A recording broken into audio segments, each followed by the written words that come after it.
अस्सलामु अलैकुम वरहमतुल्लाहि वबरकातुह। मैं हूं मोहम्मद हुज़ैफ़ा और आप देख रहे हैं अल अमीन मीडिया। हमारे इलाक़ों के अंदर सरकारी नौकरी को बहुत ज़्यादा फ़ौक़ियत और इज़्ज़त दी जाती है। आज इसी मौजू के ऊपर आप हज़रात से बात करनी है। इसके नफ़े और नुकसान आप हज़रात के सामने रखने हैं। वीडियो को आखिर तक देखें, हो सकते है इसके अंदर आपके लिए सबक की कोई चीज़ हो।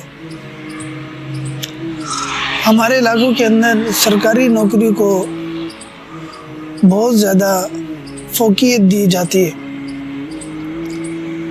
कि 10 जमातें पढ़ लें, 11-12 और सिफारिश के ऊपर किसी को कुछ ले देकर ताल्लुकात इस्तेमाल कर सरकारी नौकरी ले लेंगे, काबिलियत जैसी भी हो और इल्मी जो मर्तबा है और इल्मी सतह जो है वो जैसी भी हो और इसके अलावा इंतज़ामी उमूर संभालने की जैसी भी सतह हो, सरकारी नौकरी लग जाएगी तो ये आदमी जो है किसी न किसी ठिकाने लग जाएगा और इसकी नस्लें जो हैं इसके ऊपर पलेंगी और ये पूरी की पूरी ज़िंदगी जो कुछ भी कहेगा उसको दरगुजर कर और इसको पस पुष्ट डाल कर इसको तरक्की मिलती रहेगी। साल के बाद जिस वक्त बजट पास होगा तो कुछ ना कुछ फ़ीसद के एतबार से तनख्वाह के अंदर, सैलरी के अंदर जो है वो तरक्की आ जाएगी और बाकी 40-50 साल की उम्र को पूरा कर लेने के बाद घर में आराम से बैठ जाएंगे और जो है वो अकाउंट में सैलरी तनख्वाह आती रहेगी। इसकी वजह से हमारे जो मुल्क हैं पाकिस्तान, बांग्लादेश और इसी तरह भारत, इंडिया जो है, ये लोग ज़्यादा इसकी तरफ मुतवज्जे हुए हैं, जिसकी वजह से लोगों के अंदर सुस्ती और कम हिम्मती आई है और ज़्यादा लोग जो हैं इसी की तरफ माइल हुए हैं।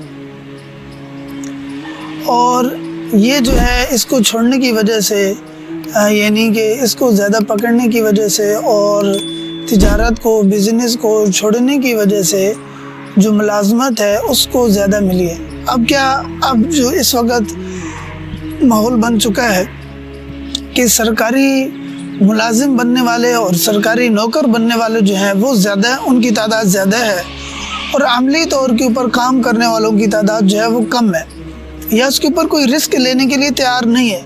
पहले से जो हमसे उम्र के अंदर बड़े हैं और जो 40-50 साल की उम्र के जो लोग चल रहे हैं वही तिजारत को और बिज़नेस को लेकर उसी को चल रहे हैं। वरना जो नई जनरेशन है, ये जो नया नौजवान है, उसको ज़्यादा उसकी जो दिलचस्पी है वो नौकरी की तरफ है कि मुझे जो है वो सरकारी जॉब मिल जाए। हालांकि ये बहुत बड़ी ज़िम्मेदारी की बात है। देखिए, अगर हम प्राइवेट किसी के यहाँ अगर नौकरी कर रहे हैं, प्राइवेट अगर किसी को मुलाजिम है, अगर वो एक आदमी है तो अगर कमी कोताही करेंगे उस एक आदमी के हम जवाबदेह होंगे। अगर 4 आदमियों के हैं, 5 आदमियों के हैं, 10 आदमियों के मुलाजिम हैं तो उन 5 आदमियों के या 10 आदमियों के हम जवाबदेह होंगे।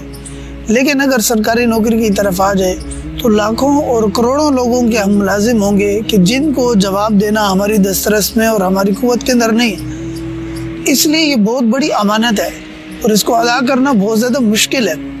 हमसे जो बड़े, मिसाल के तौर पर सहाबा कराम मजमईन की अगर ज़िंदगी देखी जाए या बुज़ुर्गों की ज़िंदगी देखी जाए तो जिस वक़्त उनके ऊपर किसी सरकारी ज़िम्मेदारी का बोझ आ जाता तो वो रोते थे और वो तड़पते थे कि ये मुझसे किस तरह अदा होगा और उसके अंदर उनकी जान जाती थी और वो उसको कबूल करने से कतराते थे।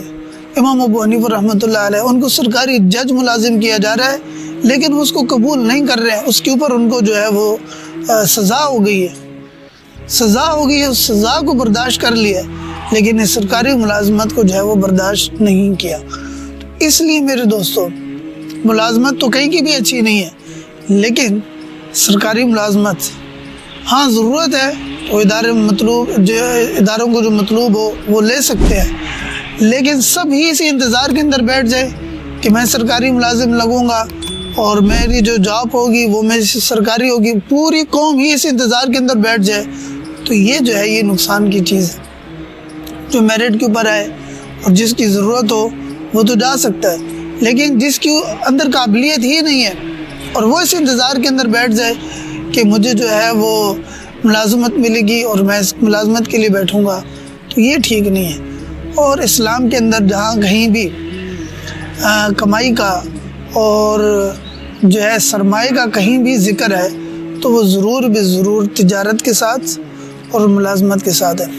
لیلاف قریش ایلافہم رحلۃ الشتاء والصیف، تو یہاں جو قریش کی صفات کو بیان کیا گیا ہے، اللہ تعالیٰ کی ذات نے ان کے اوپر ایک نعمت کا ذکر کیا ہے کہ اللہ تعالیٰ کی ذات نے قریش کے اوپر ایک نعمت کی ہے، نعمت جو ان کو عطا فرمائی ہے وہ یہ نعمت ہے کہ یہ سردی کے اندر بھی کاروبار کرتے ہیں اور گرمی کے اندر بھی کاروبار کرتے ہیں۔ تو یہ اللہ تعالیٰ کی ذات کی طرف سے انسانیت کے لیے اور مسلمانوں کے لیے جو سب سے بڑی چیز جو تحفہ ہے وہ تجارت ہے۔ میرے ان تمام ویڈیوز کا مقصد اپنی قوم کو، اپنے دوستوں کو اور اپنے مسلمان بھائیوں کو تجارت کے لیے کھڑا کرنا ہے۔ 7، 8، 9 ہزار 10 ہزار کی ملازمت کی چکی سے نکال کر آزادیوں کی زندگی عطا کرنا ہے کہ جو حضور صلی اللہ علیہ وسلم نے اور اللہ تعالیٰ کی ذات نے پسند فرمائی ہے، اور اس آزادی کی زندگی کے اندر آپ خوب جی سکتے ہیں۔